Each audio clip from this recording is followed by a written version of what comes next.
Hello and welcome to the Hoop Troop podcast. I am Matt O'Connor, and joining me as they do on all of our shows is my cousin Luke Drobner. What's up, guys? And my brother Mike O'Connor. Hello. And we're back just in time for some play-in hoops, some playoff hoops. The NBA is in full swing. I know it's been a little while. We missed some March Madness, but that's fine. Everyone else was distracted with college and stuff, but we're back just in time. So, fellas, how are we feeling going into the postseason? There's obviously, I feel like a lot has happened, so we don't have to hit on everything. But what's the vibe going into the postseason? Oh, God. To be completely honest here, I haven't even gotten into playoff mode. The thing that's most on my mind is the Phoenix Suns and how they've locked themselves into jail. Oh, my God. Well, yeah, I mean, all the news that's coming out there is just brutal. I mean, obviously, no postseason, not even the play-in. Don't have your own pick. You're in cap hell. All the signs are pointing to Durant getting traded. And, like, the things I'm seeing are that they're literally just going to have to sell him off just for roster flexibility and cap space. Yeah. You know, it's funny. Whenever Bradley Beal got traded to Phoenix, we were like, this was an awful trade. They got nothing back for him. But the Wizards made such a great move getting off what is now revealed itself to be one of the most toxic situations. So yeah, and that whole report that came out about, I mean, Budenholzer got fired. There was a lot of firings this week, which, I mean, well, not even necessarily this week, but some people's seasons ended, right? So yeah, I mean, but Malone, Taylor Jenkins, like a lot of high-profile firings, but then Budenholzer got fired this week. But then the whole thing came out about how he asked Bradley Beal essentially to kind of play the Drew Holiday role from when the Bucks won the championship. And Beal was, like, insulted by that. Yeah. Meanwhile, Drew Holiday is a two-time champion. He's an Olympic champion. Like, he's all defensive. He's been first team. Like, he's unbelievable. But that's somehow an insult to Bradley Beal. I guess when you become a max player, it kind of goes to your head, but I just think the only reason he's a max player is because the Wizards had to, because they were kind of floundering as a franchise, and they were like, here's money, don't leave. Yeah. It was bad. But anyway, you're right, they did astutely end up getting off of it.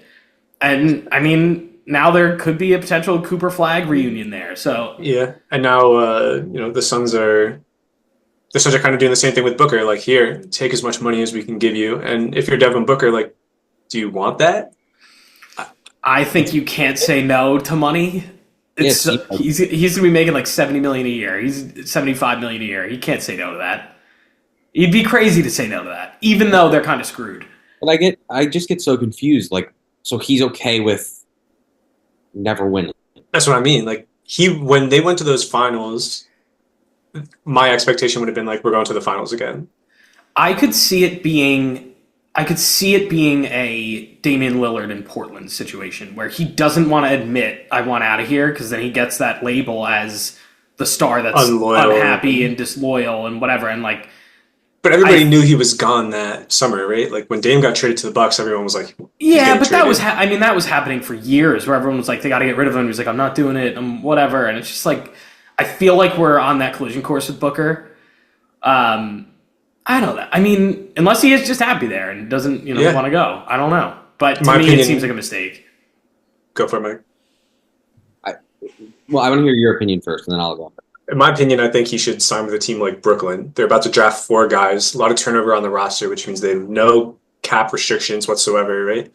Sure, it's not 75 or whatever Phoenix is going to pay you, but it's 50, 60, right? And kind of do it like Fred VanVleet did, where like you join a team that's not so great, but has enough space to pay you, and they pay you however long they can pay you until they have to start paying some of these younger guys. And so I think if you're Booker, you think about something like that, because you want to give yourself an opportunity to compete again, but it's not like you're just going to sign with Oklahoma City. You're not going to sign with Boston, right? So I think if you're Booker, you're hoping that the Houston Rockets say, here, Phoenix, you want your picks back, give us Devin Booker, and the Suns decide, okay, you know what, we're going to blow it up and just kind of start from scratch. Yeah, if you're Booker, I think that's the best thing for you. I don't think it happens because Ishbia is just adamant that he's never going to tank and whatever, which is just asinine. But Ishbia sounds like a good CEO.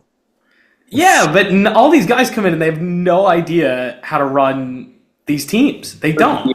It's weird because I can't wrap my head around it. It's why I'm not a GM. Why even the most on paper prudent GMs that we have out there, like I feel like the Nets guy, I can't think of his name right now, Marks. No. Yeah. Sean Marks, right? Known to be prudent, right? Absolutely shot himself in the foot multiple times over with what he did in the Durant era by mortgaging the house on all these different trades and like trying to inorganically build something. So you have that end of the spectrum, but then you have Ishbia inorganically building and trading the house for a big star. And I don't understand why history keeps repeating itself when there's so much evidence to the contrary. But then I challenge that with Kawhi to Toronto, Luka to the Lakers. Like, what's the balance of like you do need a star to save your franchise, but look at what those trades. Look at what they gave up. It was a fraction of the price for Kawhi because everyone was like, it's a rental. And then it was Luka. I mean, my God, everyone seems to think universally that was the steal, the heist of the century. Then Awful. So then is it never worth the farm? Is that the point? Like, is the conclusion I'm coming to? It's never worth the farm to trade for anyone. I'm trying to think of a scenario where it's worked. AD won a ring, but then the Lakers were in disarray. I guess technically that's the only time it's worth because otherwise it's been small trades. But like they the also Bucks had trading for LeBron Drew, right? But you already need exactly, and that was you need a LeBron or someone LeBron, like that already on the roster for you to mortgage the house. But are we deciding here? It's not. I guess it's not absolute. But if we had to play in absolutes, you're never trading for LeBron at prime. No, you're never trading for a LeBron type player. This Luka trade is the only time that's happened. So you need to draft the person. Pretty much. Or sign them in free agency. Yeah, I think that's kind of it. I think realistically you need to leave yourself enough flexibility where if you make that home run swing trade, you still have enough left over where you could say, okay, we got to mix and match, we got to figure things out. You can trade one guy. You can send a bunch of stuff out for one guy, and you already have to have a high level playoff team to do it. And there's a handful of guys that I think are truly worth it at a certain stage of their career. And I don't think we've seen teams make that prudent trade yet where they're trading for guys at that right time. So, like, I think the way the Bucks did it with Drew, where they only had to give up 3 picks to get a guy of that caliber, I think that's the type of trade where you're pushing the chips all in, where you still have enough left over, but you're making that home run swing. And it's not just, like, obviously they had Giannis on the roster already. They had Middleton on the roster. And Middleton, who's an all-star. And they got Brook Lopez to kind of start, drilling threes at a rate that no one really anticipated. It's like there were things that kind of went their way. But I think you need the infrastructure in place. Like, the trade has to be the last move, realistically. Yeah. And if you're, I don't know, I guess in Brooklyn, you're, Durant toe away from it working. Because I do think that team probably wins the finals that year. If they don't lose to the Bucks there. That team was the Suns, right? That was the Suns. That was the Suns year. Suns Bucks. And Bucks won in 6. But realistically, I don't know. That team was firing on all cylinders. That Nets team was very good when the 3 of them were playing, and all 3 of them were playing in the postseason. So, like, I think it would have worked out. No, why are you giving me that? But again, it was Kyrie and Durant in free agency, and then they traded for Harden. Right, exactly. And I think that's it. Yeah. That's entirely right, Luke. Like, I think that's got to be the mold, is you have to have everything set. And then you bring in that next level guy to elevate the existing roster. And so you give up marginal pieces. You're not giving up a Durant or a Kyrie for Harden. Exactly. Look at right now. You're looking at the top of the standings right now. Like, if you're looking at Cleveland, they had these other draft picks in place and then traded for Donovan Mitchell. And, like, obviously I know it's not the same caliber, but I think that's kind of the framework, is where you need to have everything in place and then you target that select guy. I think if you want to say, and I know it hasn't exactly worked out and we can pinpoint why, but look at what the Knicks did. You signed Jalen Brunson, then you go and make that swing. Like, you need to have at least one star in place before you start making that extra swing. And the Suns, you had Devin Booker, but then you trade for an aging Kevin Durant. And the thing is, then you still have your flexibility. You use the rest of that flexibility on a guy that doesn't fit in Bradley Beal. So they actually did it right in just getting Durant, and then they botched it. Because I actually think if they had the flexibility, if they could do it over again, kind of like what the Lakers did in trading for Russ, if you retool with the pieces you have more intelligently, it might have worked out. That's a good point. What is that fallacy called then? Just like idiot GM. How are these people who are entrusted to do such huge jobs? Like, if you're gonna treat these teams like companies, okay, They need to look at the financials. Did the Suns make money? They might not be the CEO, but they're the COO. That COO would get fired immediately for making improved decisions. I think Nico Harrison is the prime example of sports just works differently than also like business. That's an outlier. I think that's even different than the like, ooh, what if we bring in a big name like Russ and maybe he'll work with LeBron, and it was a big disaster, and you sell the he sells jerseys, right? Like if you're the Suns. If you're Matt Ishiba, you just bought the Suns. You're a small market team. Obviously, it was like a $4 billion purchase or something like that, which is insane. But you're a small market team. You have all these players. You make this huge splash. I think the problem is that he bought the team when they were a championship team. They were going to the playoffs. They were going to the conference finals. And then he tried to make a splash. But if they were like, here we are, bottom of the barrel, we're top 5 in the lottery every year, you buy the team and then try and make a splash? Sure. But I think like you're trying to make jersey sales. I think a prime example of that is Brooklyn when they traded for the Celtics big three, right? The owner was just trying to make money. And I think we see it all the time with new ownership is they always come in and they always want to have their fingerprints on everything just to be like, I got in and I can say I did this. I was part of that. And so how many times do you see a new owner come in and try and make that swing? Look at, like, obviously now the Mavericks just make that sale. They make a crazy trade. Same thing with the Suns. Like, it's happened more times than not. And then it gets ugly. So not to say that I'm envisioning this because I don't think it'll happen, but the Celtics just had their monumental sale. I wonder what's gonna there. Right, the Timberwolves. They obviously now. Granted, I think that was more make the sale a little easier by having cleaner books than having Cat on a 5-year deal. But whatever. But I do think that if you believe what you see on Twitter, that the Wolves were knocking on the door for Durant. Like, are they going to make a stupid decision? Like, yeah, they could. They're going to make a dumb choice. Maybe. I would or is Durant going to be sold for pennies on the dollar? That's how it should be. He's amazing, but that's how it should be. You should get Kevin Durant for value, and you should, if you were in the Beal buyout market, that's what Beal is worth at this point, basketball wise. Like Beal is not worth anything. He's going to age so poorly. Suns buy him out. I don't know if they can afford that buyout. He's owed so much money. Oh my god, I know. That is the worst contract in the NBA. They're in jail. Whatever they did it's tough. Yeah, I'm checking how much money they still owe him. It's an inordinate amount, but that's the point. Is they're really stuck, and so I do think Durant's gone. Like I think they have no choice. He's owed $160 million over 3 years. Right. You can't wait. You can't buy that out and wave and stretch it. There's no way. This year he made $50 million. Next year, 53. The year after that, he's a $57 million player option. Gross. So, see, the other thing with the Suns, I'm thinking out loud, and you guys, I want you to shit on it. Like, the other problem with the Suns is I think they're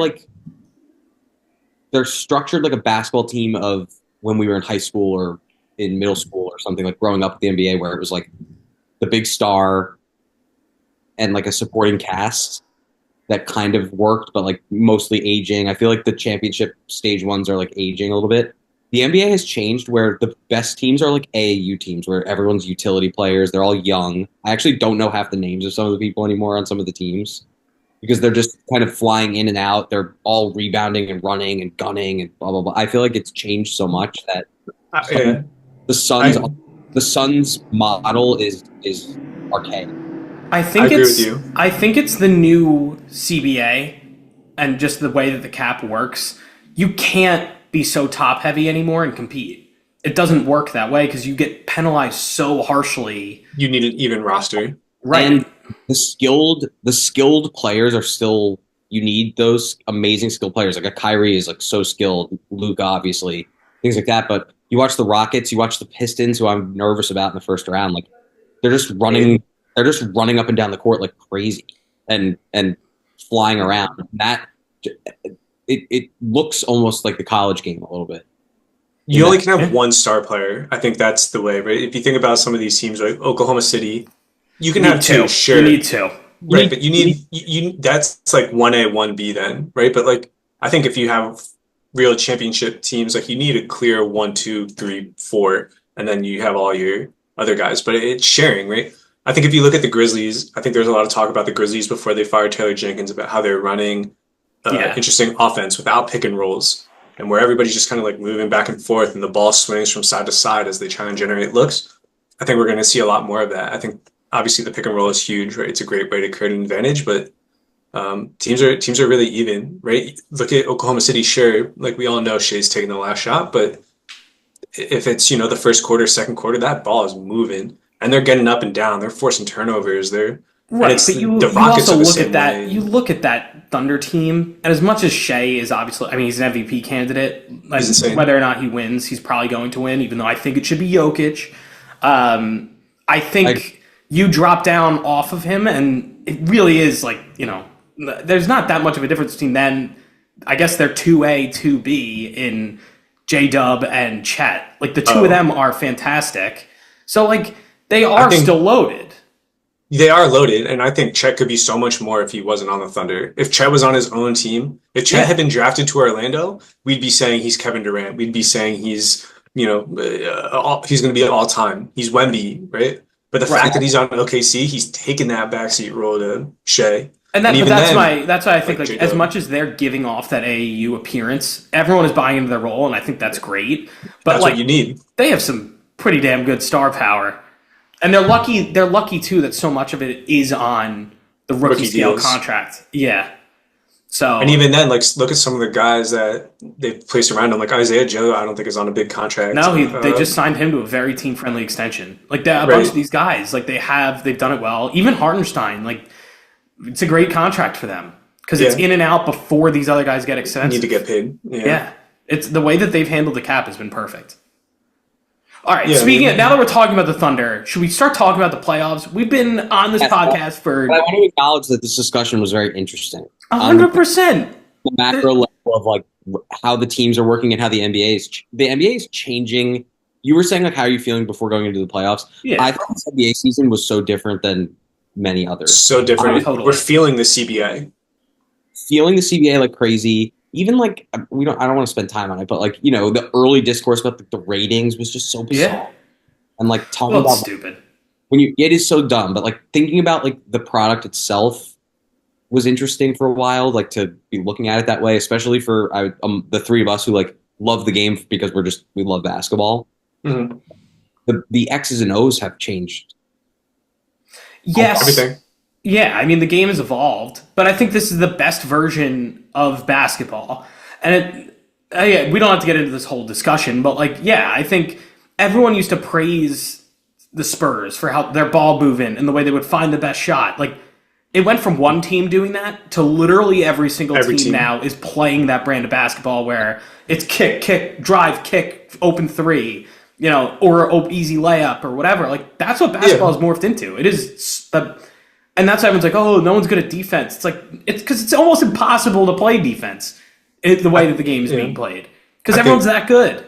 I think we're old enough now to remember generations, like eras, right? Yeah. We had like the early to mid 2000s when we had the Kobe Bryants and the Tim Duncans, Kevin Garnett, right? We remember those championships. And then like the LeBron takeover with the Heatles and the big threes and all this stuff. And then the Warriors. And like we've seen these eras and we've seen these dynasties and you kind of see each one mark their, change the game. Not yesterday. Did you guys watch the Grizzlies Golden State Warriors playing game? Fell asleep, but yes. That's okay. No, I was watching, but then, didn't stay up for the end. I was talking with Avnish. Like, would you consider Steph Curry to be top 10 all time? Yeah. Yes, already. Doesn't have to win again. Especially after you count the Olympics. Okay. Yeah, and like there are a lot of people who are like, can I place him above like Magic Johnson and stuff like that, Right. But like if you really think about it, and we think about who easily, if we think about the top players, like Jordan changed the game, LeBron changed the game, Curry, everybody plays basketball with the idea of Steph Curry now. Steph Curry has changed the NBA more than any other player in like the history with the 3-point evolution and all this stuff, right? So I mean, to not have him top 10 is crazy.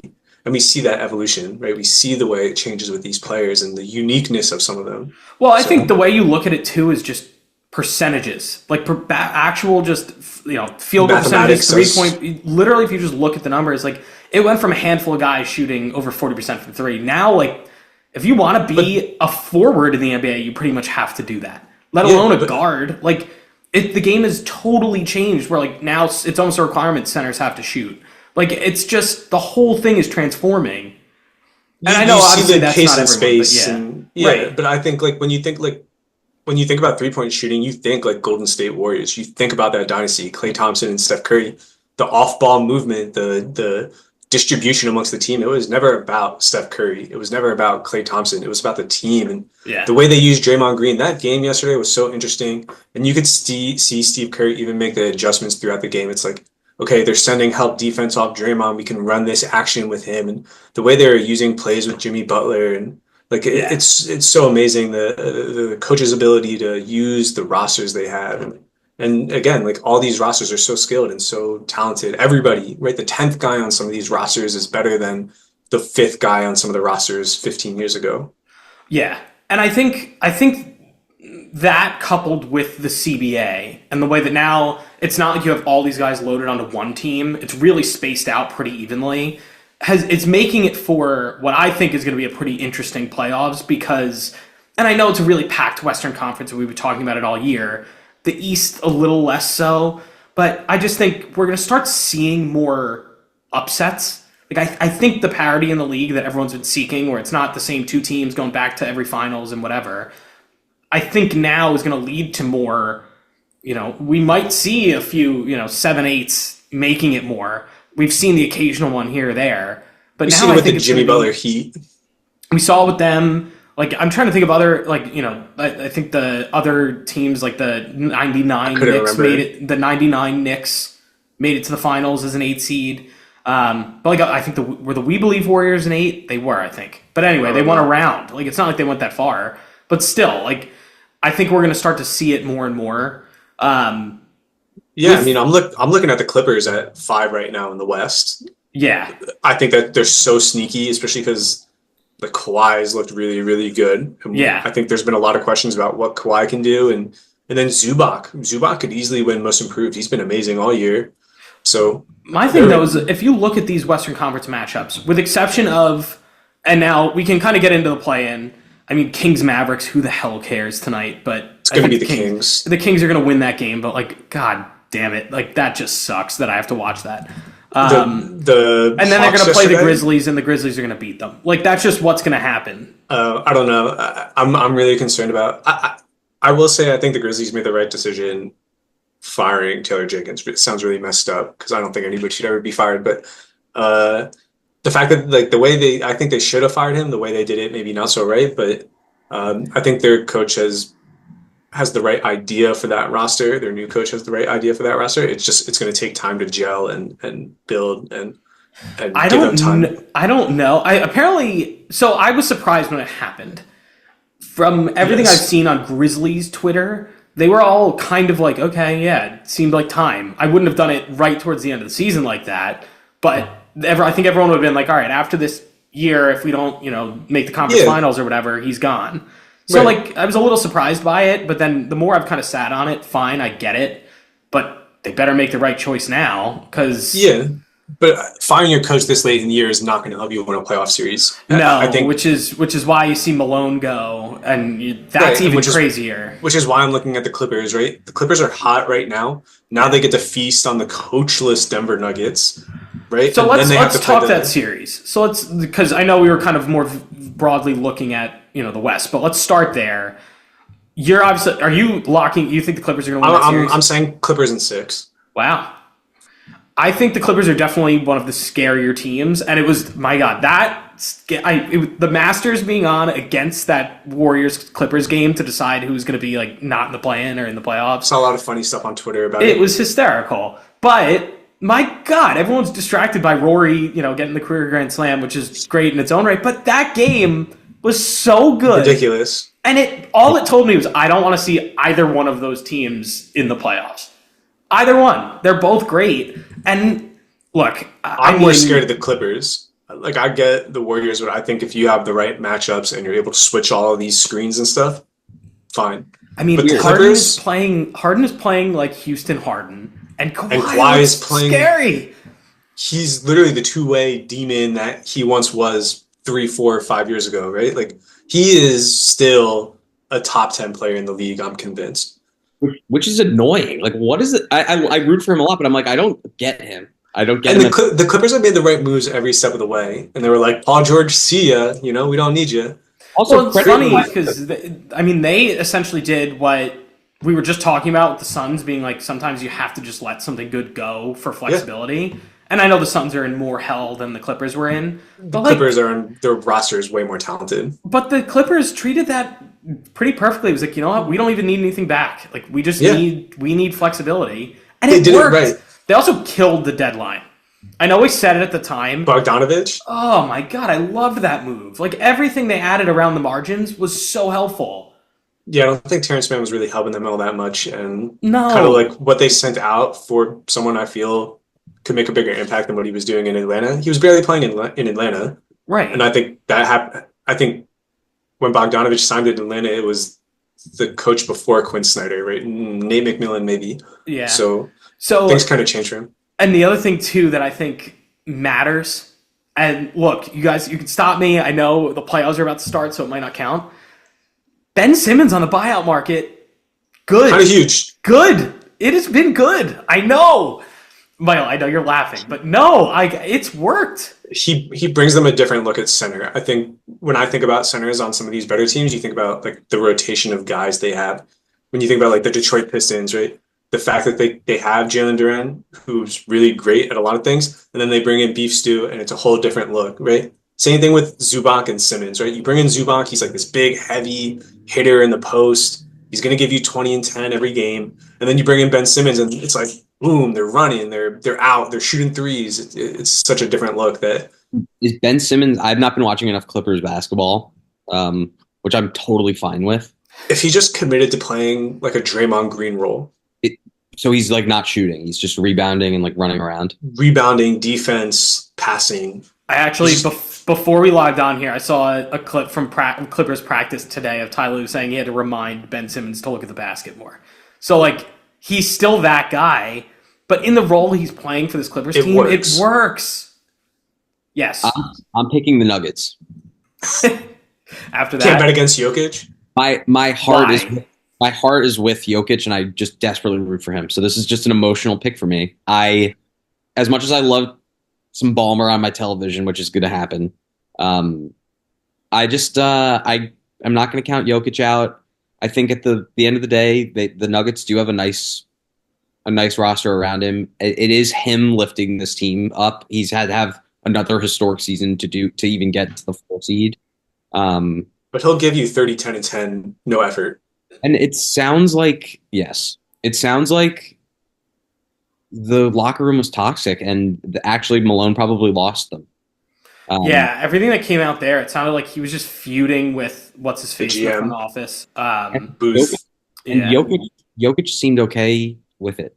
So I think he said that he got a call from Kroenke or whoever the owner is, and then was like, I heard him, I listened, I accepted it. But like, I think that it is true. The quotes that I was hearing, just in the media and everything after the fact, it sounded like it was just, it was disguised because they were winning, but it was pretty untenable what was happening there. Now, does firing your coach with like 4 games left in the regular season make sense? Absolutely not. But I think I'm just gonna go with the Jokic, and most of this, the meat of the roster has been here before. They've been through, won a championship. Clippers, name a player on the Clippers who hasn't been in the playoffs in an intense playoff series. Ty Lue won a championship. Ty Lue's masterful tactician. Good call. Harden hasn't won 4 rounds. Harden hasn't yet. Right? He made a conference finals. They went to 7 against Golden State, and they couldn't shoot. Yeah, that was an amazing series. I'm taking the Nuggets. I do think whoever wins this series, I think I am. Oh my God, this is hard. I think Oklahoma City smokes Denver if Denver wins. See, I don't know if it's a smoke against either team. I think it's probably 6 games. I think the Thunder do win. Clippers I think are a way harder regardless team. of who so I don't want to glance over it, but regardless of who the Thunder get in the first round, whether it's, any of the dumb teams playing tonight or the Grizzlies, it's not, the Thunder are going to handle them. Maybe it goes 5 games, maybe, But no, it's a ridiculous thought that they'd even falter in the first round. I think they're going to have absolutely a hard time in the second round. They're going to go 6 games in the second round, no matter who I think plays them. no matter what, they're going at least 6. Because I think the same thing I was saying earlier about how I just think this Western Conference is so deep. We're going to see some upsets. Like, I don't know. I don't know that they're going to lose. They are a really good team, the Thunder. But these teams are no joke. It's not your typical 4-5. These are great teams. I think if they got hotter earlier in the season, they'd be a 2. I think. Yeah, when you think about the Clippers, right? Like, they were missing Kawhi for a lot of that time. Imagine if they had a really healthy Kawhi for the whole season. Their season would look completely different. Totally. They might be the 2. They might be the 1, right? So, but I will say, like Mike was saying, like, you can't bet against Jokic. Share your hearts with him. If you have a top 10, top 5 player, you can't bet against them. I think we've talked a lot about, like, who would you rather see in the first round if you're a Knicks fan, Bucks or Pistons? I'm like, Pistons. I'm trying to stay as far away from Giannis as I can. But when you look at these Western Conference teams, every single one, with the exception of the Houston Rockets, has a top 5 player, has a top 10 player. And if they don't have one, they have 2, right? And so, like, here we are. It's like, I can't bet against Jokic, but I also can't bet against James Harden. I can't bet against Kawhi Leonard. So hard. So we're split Nuggets Clippers, and now I guess I have to be the tiebreaker here. Clippers. I think the Clippers are winning this series. I hate that because I love Jokic, but I think it's happening. All right. So we think we're getting a clash course of realistically the Thunder, and then Michael, since you lose the 2-1 here, we're going to advance the Clippers. But let's look at the other two. We'll start in the West, then we can go to the East. But let's start with the other 2 first-round matchups in the West that are set. Do we want to go Rockets Warriors, or do we want to go Lakers Timberwolves first? Let's talk Rockets Warriors. I love the Rockets. Do you guys like the Rockets? I like the Rockets. I think the Warriors are winning this series, though. No. Speaking of my upset train, I think that they're definitely winning the series. I think the Rockets are going to win the series. No. I'm Houston all the way. God, they're getting outnumbered. They're dogs. Everybody on that roster is an absolute dog, with the exception of maybe Cam Whitmore, who seems kind of like he has a personality issue. I know, but the Warriors have lost like 3 games when Steph and Jimmy play together. I'm betraying my don't bet against the seasoned star principle in not going with Steph, but I don't know. I guess 7 games Houston wins, and they're big and physical, and they're so physical. They're so physical. I could just see them really posing a huge issue for this Warriors team. I'm envisioning a pretty interesting, because I guess you're going to put Asar Thompson on Curry, but then you also have Brooks, you have Tari Eason, you have I think you put Brooks on Curry, and you put Thompson on Butler, just for a size thing. I don't know. They'll put Brooks on like Draymond or something like that. That way, if they try to run some type of action, they're going to put Şengün. Oh yeah, I guess that's a good point. Şengün will guard like Moses Moody or Gary Payton Jr. or it's going to be a cool tactical matchup because they don't really match up well against each other. Like both teams, like the strengths of both teams are very much geared towards the weaknesses of the other. Yes, but I think the Rockets, and I mean, they just played like 2 weeks ago, and the Rockets beat them. Yeah. So I think just the physicality the Rockets have, their whole mentality, the whole year has been get in people's faces, make them whine, make them cry, and as soon as they start doing that, take it up a notch, right? Continue to apply pressure, and I can understand like it's the 1 game play in, the Warriors steal it from the Rockets, right? Yeah. 7-game series, and you have a bunch of 22-year-old, 23-year-old guys who are being yelled at by their coach to be more physical. Is a 35-year-old Jimmy Butler going to be happy through that whole series? A 34-year-old Steph Curry, right? Like, you're going to have days where it's like, I just can't do this, and you're going to have an off night, and that's going to lose you in a 7-game series, right? So you keep saying in a 7-game series. Do you think it goes 7? I think it goes a long way. 6 or 7 games, easy. Yeah. It's going to be a complete fight. I think the Warriors get out in front, and then the Rockets just kind of work their way back into it. And the other thing, too, that I think gets lost on the Rockets is we obviously look at the players individually and we say, like, okay, they're a little inexperienced, with exception of Van Vliet. Brooks has been in the playoffs. But Udoka has gone very far in his coaching career, too. Yeah. And so I do think they have a strong leader. Obviously, personal things aside on him, I'm not. But There's so many people who have done so many bad things I around the know. league I'm that just. like I can't help but laugh. That's why he's not with the Celtics anymore. But in any event, I do. I just think they. It's not like they're just going to be this total floundering team. Like, oh, we haven't been here before. Like, I think they're going to have enough support. they're gonna stick up and they're gonna get up in your face. They're not gonna back down. I can guarantee you. But my thing is, I think in the long run, the experience of the Warriors, star players, the top caliber, Jimmy Butler dragging teams to the finals, Steph being fantastic. Like, I think they're going to end up winning. I do. I think we're gonna. Well, I'll be pleasantly surprised if Houston can go on to win, but I'm going to be I think we're gonna sad. see some. Oh, no, you go. I think we're gonna see some sick dunks. There's gonna be a lot of screaming. There's gonna be a lot of it's going to be tactical a hostile. fouls. It's going to be a hostile series. It's gonna be an Draymond- amazing Draymond's series. going to get attacked. There's no way. Between he's- Draymond, The whole Rockets team is Draymond, getting teched Brooks, up. Jimmy. Oh my God, it's going to There will be one ejection in this series. I think One so, person too. will get ejected. 100%. I It's am, gonna be Steve Kerr. It's gonna be somebody out of the blue. I am going to be sad for both the Warriors and the Nuggets if they lose in the first round because I think it's like a what do we do next? So, but anyway, we're not. That's a future discussion. Yeah. Yeah, we'll handle that in the offseason. But all right, let's switch to Lakers Timberwolves. Rudy Gobert is about to get played off the floor. Considering the Lakers are going to go super small and just run circles around him. I think the discourse on Twitter has been Julius Randle, the Lucas stopper, the LeBron stopper, and everybody who's like a Knicks fan is like, I do think Randall is the X factor for them. 100%. But he's the only because he's the only physical one on the Timberwolves. Like I mean, the Lakers are Edwards equipped. Their Lakers are equipped with a few different wings that they can throw at Anthony Edwards. They are like they have enough of those guys. Vanderbilt is kind of perfect, but then who like are you going to stick 42-year-old LeBron on 42? However, LeBron is. But No, are you going to stick him on him? Who are you putting Luka on? I guess you're going to put him on Nickeil Alexander-Walker McDaniels. probably.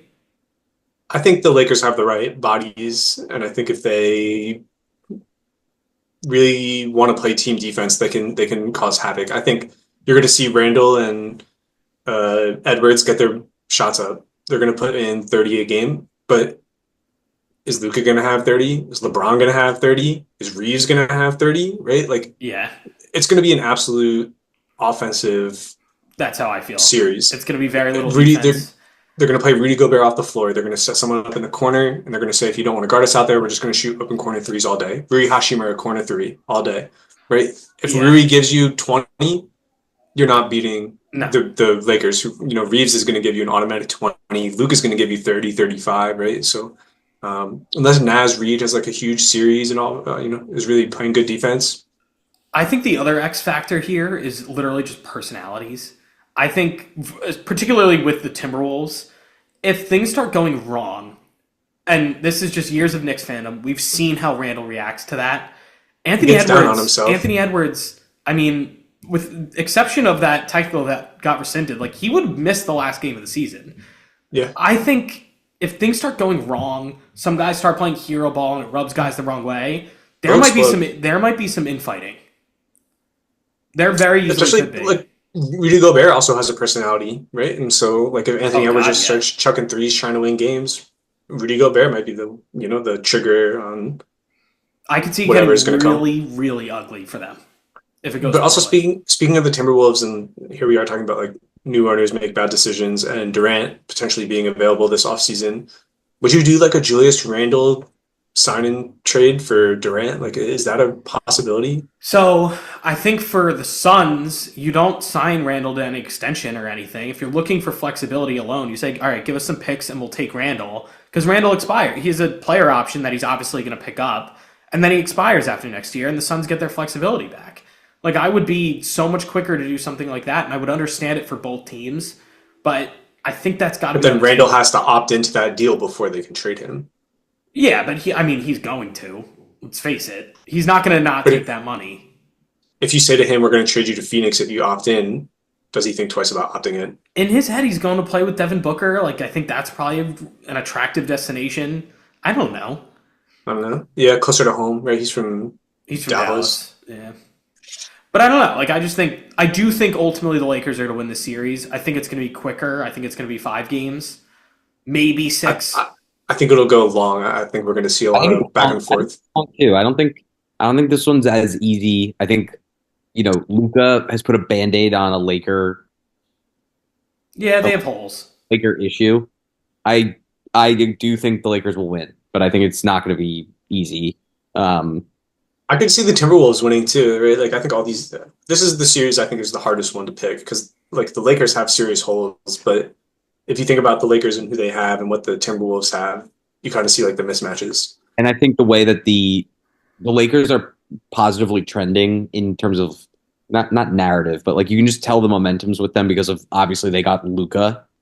Yeah. So the morale is high, and I would say the Timberwolves are probably trending in like a flatter direction in terms of morale or momentum.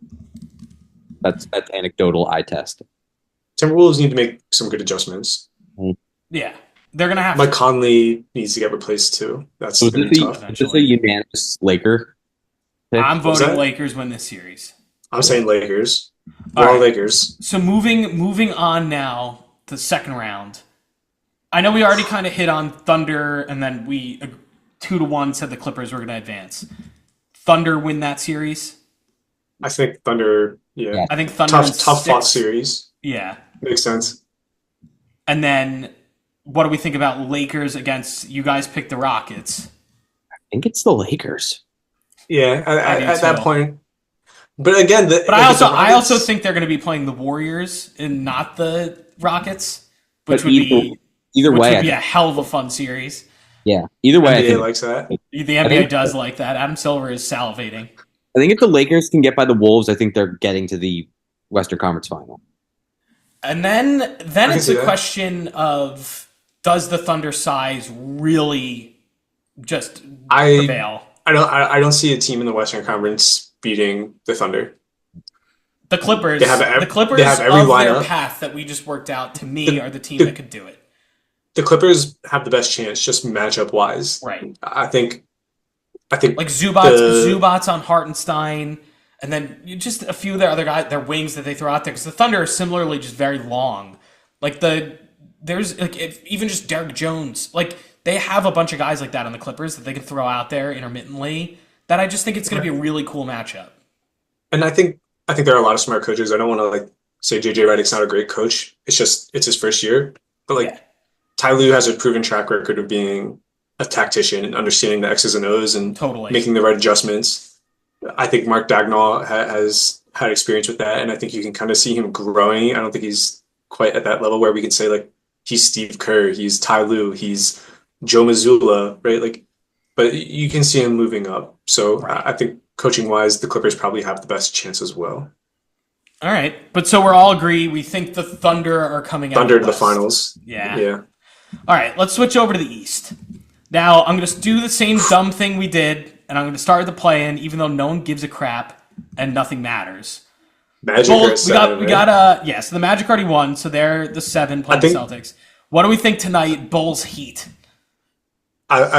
There's some people injured on the Bulls. I think the Heat win today. Yeah, I think the Heat are going to win too. I just think they have 2 all-star level players that the Bulls don't have. And Again, we're I talking think about it's some of these enough. Western Conference teams. It's like if they were completely healthy or they had that guy before the deadline, their season would be different. You think about the Heat and the Jimmy Butler saga this year and the toxicity and Coach Spoelstra going through some like off the court issues and stuff like that. Like this roster is way better than 10. That's how I feel. And we know Spoelstra is a good coach, and And that's why I can't think see them they're- missing the playoffs. That's what I mean. I think they're going to win this game, and I think they're going to beat the Hawks too. Did you watch that Hawks game yesterday? Yeah, they came back, but then they choked. Atrocious. They're Yeah. in tank mode and they're in the play-in. And Trey Young getting ejected like that he just gave up on his team 2 texts, like for no reason. I think he had been frustrated with a lot of the calls, and I think Fair. I mean, I do think he had a case, but that second tech for no reason. no reason. Right? He threw the ball at the ref, and then the ref was like, "Can I have the ball?" And he was like, "No, No. Yeah, like easy, what are you easy." doing? The ref was like, "See ya." Yeah, that's So- an easy ejection. But Yeah. I do. I think whatever's going on with the Hawks right now, it's a bad situation. And I do. I think the Heat are going to win that. Do I think it matters? Absolutely not. No, they're Whoever getting gets out smoked of by this is Cleveland. getting smoked by Cleveland. Yeah. I think it's Cleveland in 5. That's what I think. I think, yeah. Bam and Hero will get going enough to win a game, probably. But that's it. Yeah, Yeah, even then, like the travel is hard, and Right, exactly. And like I do, I just think they have enough of like that talent where it works for a game. And same thing that you're saying, like good coaching. Spoelstra can pull out a win. Like they're not going to get yeah, even last year, like the Heat, the gentleman sweep against the Celtics, like whatever. Like they figured I out think ways so. to do that. it's also important to remember Kenny Atkinson's in Cleveland now, and the way he's Yeah. changed the roster and their game plan has been really special. And he was a head coach for Brooklyn. a while with Brooklyn, Yeah. and they were good, right? They made the playoffs with D'Angelo Russell, and they had like vibes and aura and stuff. So And then he got canned because KD Durant and- came, Yeah. and then Nash got canned because they didn't like him, I know. which is tough. But I think Kenny Atkinson is also kind of like in one of those I think he's a great coach. tiers with like Mark Dagnall from Oklahoma Yeah, City, where like totally. you can see it, like it's budding. He definitely learned a lot, especially when he was under Kerr with Golden Yeah. State. So he could. This could be a make or break playoffs for him, where you're like, this is a top coach versus like one tier below. Totally.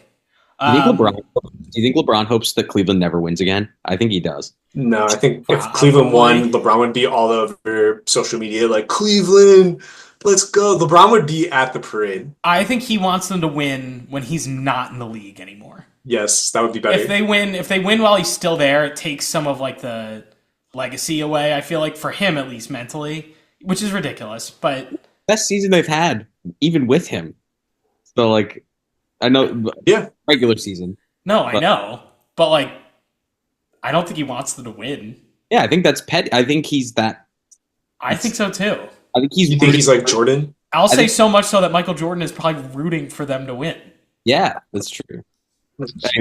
Anyway, Yeah. we have Cleveland in the first round. All right, so we'll go to the other kind of bad series, which I'm going to air quote bad, but I think it's bad. Celtics Magic. Magic have been surprising. Again, another team. Wow, you guys are a little more hesitant than I thought. Celtics in 5. I think Celtics are in winning. 4. Celtics in 4. I can see 4 or 5. I don't think it's going very far, but the Magic have been super surprising. Again, another team under different circumstances are higher in the standing. They avoid Boston. They had way They too were many really injuries. They're missing Jalen injuries- Suggs right now. But like I injuries think is losing crazy. both Paolo and Franz during the season, it threw everything off because they were really good to start the year. Really And then good. it all just And went they're, wrong. again, another team built upon physicality, built upon defense. Their shooting has been terrible this year. They brought in KCP, who, I don't know what it is, on comfort role, whatever it is. Yeah, I think they made some prudent moves, but I don't think anyone really took that big leap they were hoping to take. And maybe it is the injuries. Like obviously the key guys that you were hoping to take that leap both got hurt. Yeah. But I just think, look, here's how I look at it. If I'm the Celtics, I am upset that they won that game yesterday. I would have much rather had the Hawks. Yes. Not even because I think I'm going to lose to the Magic. I just think like we're going to be a little dinged up after that series. They play a physical 100%. brand of basketball. And that's not exactly what you want early in the playoffs, especially with Jaylen Brown, who's already banged up, Porzingis, who's kind of chronically hurt all the Injury prone. time. They have a few of these guys who have had these like kind of nagging injuries. Al Horford's like 40. Yeah, like they're not exactly the team that I want to see right now. No, yeah, they and they've been known to dive on loose balls and break people's legs, and so But you think they're sweeping, Matthew? I think it's a sweep, but I think it's just hard fought. it's 4 or 5, yeah. Maybe And Tatum 5. has a great Tatum has like a great series. He averages like 35 a game. He hits a couple daggers. He's like, aura farming and stuff like that. And everybody's on Twitter like, he's so corny. He's so He corny. is so That's how the corny. series is going to Yeah. go. No, but I think they definitely win. I think they pretty much are on a collision course with Cleveland. But anyway, we'll get there. Let's jump now to. I'm going to go in chronological order of just series funness. Knicks, So- I'm going to go with Pacers Bucks next, mostly because Dame is missing it. So like sure. it's less fun with just Giannis. Who do I you think the guys Pacers have? pull this Because I one. think I'm what? Pacers. I have the Pacers too. No Dame. I don't remember what it was, but I watched one of those games that the Bucks and the Pacers played earlier in the year when Dame was healthy. I think they played like 2 games back to back in like January at some point, and I watched one of those games really closely, and I just think the Pacers' game plan takes advantage of what Milwaukee is bad at, and they know how to take Brook Lopez out of the game. And without Dame, I just don't see them staying afloat. And I think too, the other kind of key here is even with Dame, you're gonna have him come back after all this time off. Even if, because I think they only said he was gonna miss the beginning of the series, and maybe that leaves room. He'll miss the back half too. I don't know. But even if he comes back, you're gonna tell me that after all this time he's gonna come out and be effective. You're almost better off going in and game planning without him. Like, it might just be a net negative if he does end up playing for you. So I just think we might want to even take that off the table. Yes, Giannis is the best player in the series by a considerable margin. But then, I mean, realistically, the Pacers have the next 2, 3, Yeah, 4 possibly. 4 possibly. Right, exactly. Turner, So, Halliburton, Siakam. Yeah, they have a good team. That's what I mean. It's like, I just think they are way too balanced. They run and gun. The Bucks are going to get tired. And I just think it's going to be... I'm going Pacers in 6. I'll give Giannis enough credit there.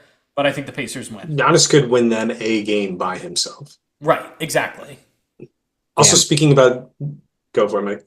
I was going to pick the Bucks, but you guys... but before I think I'm going back to... I'm pretty wish-washy, I guess, with my don't bet against the superstar. Top players. I don't know. I'm on the Bucks side.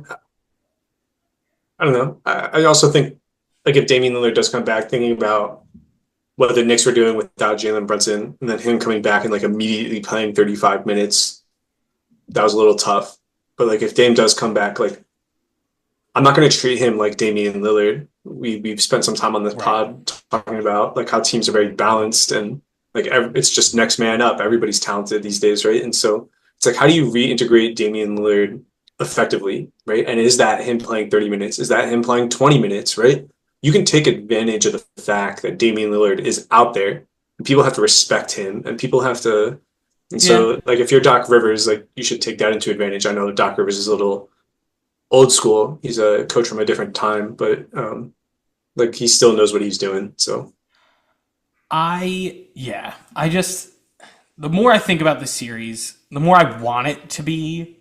I guess I want the better team to win because that theoretically helps the Knicks just down the line if better teams like start duking it out. But because Cleveland is going to have a cakewalk to their conference championship. Like, realistically, until they see the conference, I don't think whoever wins the series, Cleveland is noticeably better than.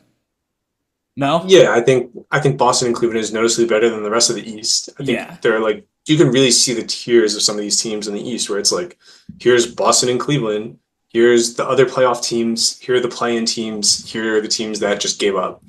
Yeah, it's a contrast to the West for sure, where the West is one team and then everyone else. This is now 2 teams, a big drop-off, and then everyone else. Now, I'll use that as my segue. I know that we're 2-1 Pacers over Bucks here, so I'm going to then transition to Knicks Pistons.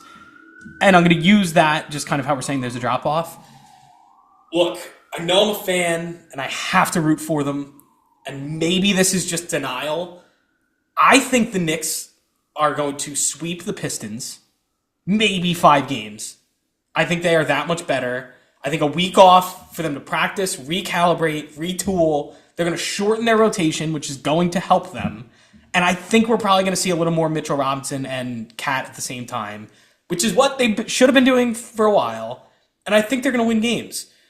And I think the way that, and look, I say what you want about him, the way Tibbs has schemed some of these postseason matchups the past few years, even despite a lot of injuries and everything, has been pretty good. Yes. Tibbs is a good coach. He is. He's too stubborn. He's very stubborn. And that's the problem is he needed to experiment with more during the regular season, and he didn't. He did when Brunson went out. But when push comes to shove in the playoffs, he's shown right at the last minute that he's willing to start trying it. And so I think we're going to get some stuff here that we're going to like. And so I think the Knicks are in, I'll give it 5. I'll say Knicks in 5. I'll take back my sweep. But Knicks in 5. I got a lot of thoughts.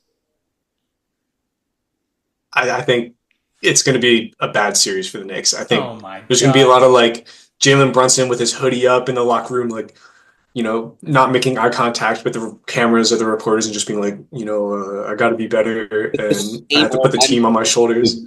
Luke, you've pinpointed something. It's been almost my least favorite thing about this weird Knicks season.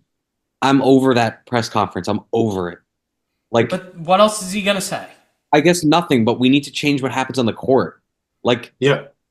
and it's not But always his that's fault. Tibbs. That's on Tibbs. It's not on the But players. I think this series is going 6 or 7. I think we're gonna get punched in the mouth on Saturday. To be perfectly honest, I wouldn't be I think shocked. we're going to get punched in the mouth. I wouldn't be shocked if we're down like 18-5 in the first quarter. Like that's what I'm. We're in a slump too, right? It's not like we hit the ground running here at the playoffs, right? We dropped those last 2 games. The last 4 minutes of that Cleveland game, like, actually caused me emotional trauma watching like Jalen Brunson try and play this hero ball and save us. It's like, no, just move the ball, right? Like, and they're gonna pick him up full court. It's gonna be awful. Like yeah, I'm not trying, Matthew. I appreciate you being optimistic about it, but I think this team and they have a Star better. Thompson. This team is better than they've shown. They are. Yes, 100%. And I think this is when it's going to come out. Early in the year, we said it, right? This is an experimentation. This is an experiment. This season, we're trying to figure out how to integrate Cat and how to integrate Bridges. And, obviously, I think when Mitch got back and we kind of see, like, is Cat really a center? Is Cat a power forward? And being able to play Mitch at center and Cat then at power forward, I think helps a lot. I think the adjustment is, I think the problem right now, our biggest problem is Mikal Bridges. I think we talk about it all the time. Yeah. We give up all those picks and he hasn't looked comfortable. And, I think as fans, we have to understand that, like, these guys have roles, right? If you're in at small forward, whether you're Mikal Bridges or Josh Hart or Landry Shamet or Deuce McBride, whoever's in a small forward has to play small forward. And whoever's in at power forward needs to play power forward. And whoever's in at center needs to play center. Right. And so that's where like we need to gel and understand, and we need to buy into the Tibbs system, right? Tibbs always talks about, like, this is the way our team works. Yes, let's make the team work that way, right? Let's work. So it's such a difficult thing, and we're in a slump. Brunson's going to come out firing. Is OG going to hit his first 3, right? And we better get the aggressive OG that we haven't really seen. That's what I mean. But, like, the whole thing changed with Brunson coming back when it was Bridges and OG, right? And then all of a sudden, like, Brunson reintegrated 35 minutes, right? Why not just play him 15? Why not play him 20, right? Like, Tibbs. It might have been Tibbs. It also could have been Brunson, right? Like, Chris Dunn's not eligible for all defensive teams because he didn't play 20 minutes a game for 65 games or whatever, right? And so, like, it might have been Brunson's camp saying, play me 30 minutes because I'm trying to win Clutch Player of the Year. Yeah, I mean, I'm sure there's part of that. But also, I'm sure he was, like, ready to get back out there. Like, I don't think it's all just, for accolades. It's like we did the same thing with Mitch, right? Like, it wasn't like Mitch is healthy, playing 35 minutes, right? It was, he gets 20 today, and then the next day it was 25. He's not playing back-to-backs, right? Yeah. Same thing should have been with Brunson. I don't care if it was a ankle injury or an ankle surgery. So that's just my feeling about it. Do you think the Knicks are going to win the series? Yeah, I think we're going to win in 6 or 7 games, but it's not going to look pretty. It's not going to look good. Even, like, think about last year against the Sixers. That was a really hard-fought series, and our roster had been together. We were clearly more talented than them, but, like, an injured Embiid. You were heavily injured. Yeah, heavily injured. Made that a 6-game series, right? And at times we looked bad, and we were bailed out by DiVincenzo hitting, like, a miracle shot. So we were very close to losing that series. But to try to end on an optimistic note, and I'm gonna fucking jinx it. We're healthy, we're full. We've got a roster right now, and we kind of got an up and coming team that I was more afraid of the Sixers last year. Definitely. Though and even last year I would have said we were going 7 games and it was going to be awful and I was going to not sleep. And I think that's going to happen against the Pistons as well. I think we're fine. I think you guys are. Our saving grace is that their best players have not been to the playoffs before. Cade Cunningham has never played in the playoffs before. And Tobias Harris, who was on that Sixers team last year, turned into a ghost. Also, playoffs at the Garden. Like, it's going to be intense for them. Yeah, it's going to be loud. It's going to be rowdy. Yeah. Well, and the Pistons are But limiting again, where like, they're I don't selling think Cade tickets is someone who gets geographically. shaken. Did you see that though? The Pistons are limiting Yeah, of where course. they're Look selling at tickets. Like think about the they're Sixers series afraid. last year, right? We had Right. And I 10,000 people granted drove down to that's Philadelphia an to hour sit and a in half. that That's an hour and a crowd. half away from New York, but yeah, I think You wouldn't take an absolutely. hour flight to Cleveland. Yeah, exactly. I mean, I think the Knicks win in 5. Okay. Do we all think the Knicks win? I think the Knicks are going to win the series. There we go. And, Knicks in 6. and then I think we're going to lose in 5 to Boston. I think we lose. I agree with that. Screw it. I think the Knicks push it 7 games, and we're gonna lose. But I mean, Boston's gonna beat us. Landry I hate admitting it. 'Cause I Shaman think curse. We lose in 7. I'm taking off my glasses because I need to like touch my face when I'm about to We are say this. going to, I think we can beat the Celtics. I know I'm crazy, and I know you guys are gonna take this snippet after the fact. I think we can beat the Celtics. Not in a 7-game series. I think we we're can going to beat lose them. by 27 at game 1 at the Garden. Maybe. They smoke us. We're going to get fucking smoked in Boston. It's going to be embarrassing. It's going to be. I'm going to turn the game off. I already know. Well, look on the They're gonna play bright home side. games It's a in win-win. MSG. It's a win-win. If we beat Boston, that rocks. If we lose and it's uncompetitive, Tibbs is gone.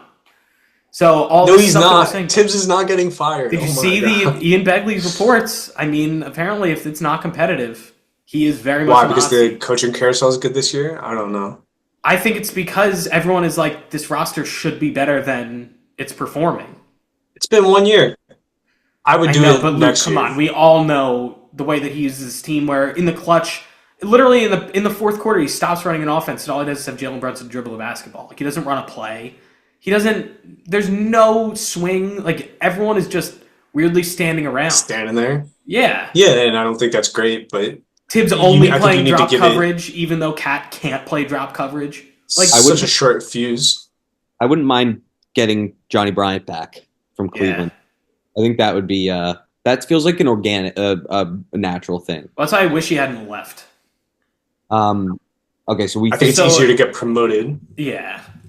we think Boston And Cleveland they're going to meet in the conference final. I do think the Knicks can win, but I think it's going to be Boston and Cleveland.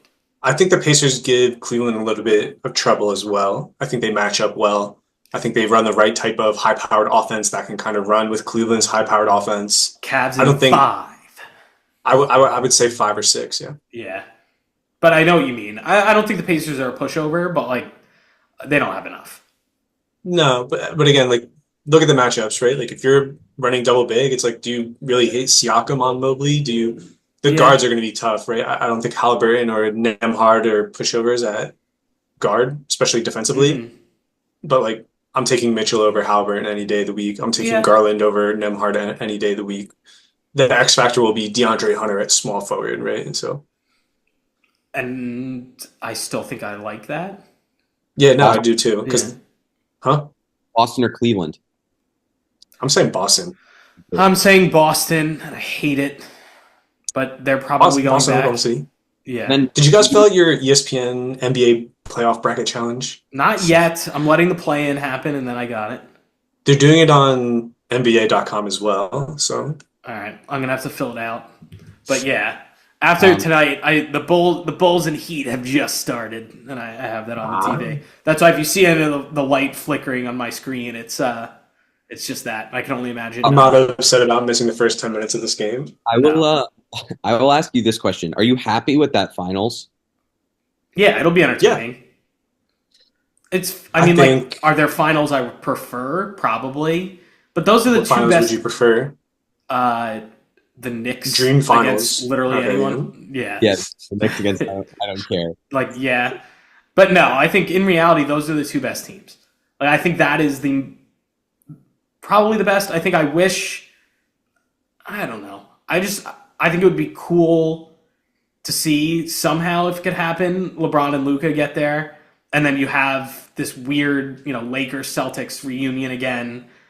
Granted, I just don't think it's possible, but I think it would be cool. It would be even cooler also if the think- Knicks were there. I think also with Boston changing ownership and the Yeah. fact that they're a second apron team now, right? Things are going to change for them really quickly. Very Yeah. fast. Is this new owner like how much tax is this new ownership willing to pay? And with the Well, that's second what's apron and funny. everything That's what's like that, funny it's like- about the old ownership is they nailed it. They won a They championship. did. They made their sale. They're still technically involved with the teams. They have no financial responsibility, but they're there as like advisors. So they're going to get the rings Exactly. from all of this, and then they're getting out Absolutely before the check massive. is due. Yeah, absolutely massive. So, I know. yeah, we'll see how fast it changes, right? Like, is Jalen Brown going to be a Celtic? Are they going to pay him? Porzingis, Derek Yeah. White, like who from this team is gone? Obviously, like Tatum's job is so secure, but and we're going to start to see the repercussions of if you're in that second apron too long. Granted, they're winning a ton, so like their pick going to the end of the first round doesn't really matter. But then I think they start to lose second rounders and things. There's other penalties. Right. How long are they willing to do that? And yeah, I just think it could get dicey pretty Agreed. quickly. right. So they Al better win Horford this year. retires, Yeah. guy off their bench leaves, right? But they're still, their pick is relegated to 30, and so Right. it changes quick. I don't think they're winning the finals against Oklahoma. Wow. All right. I think it's a great finals. I think it's going to be a really, really good finals matchup. I think the Celtics. But are I think back I to can see back. Oklahoma City winning. I think I it's OKC's time. I can feel that it's their time. I think like Wow. they're complete. My problem is they can't win this early in their arc because they're still going up, right? Like everybody's on rookie scale, I know. They have an MVP candidate. That is true. but there's like two guys on that roster who are on their second or third contracts.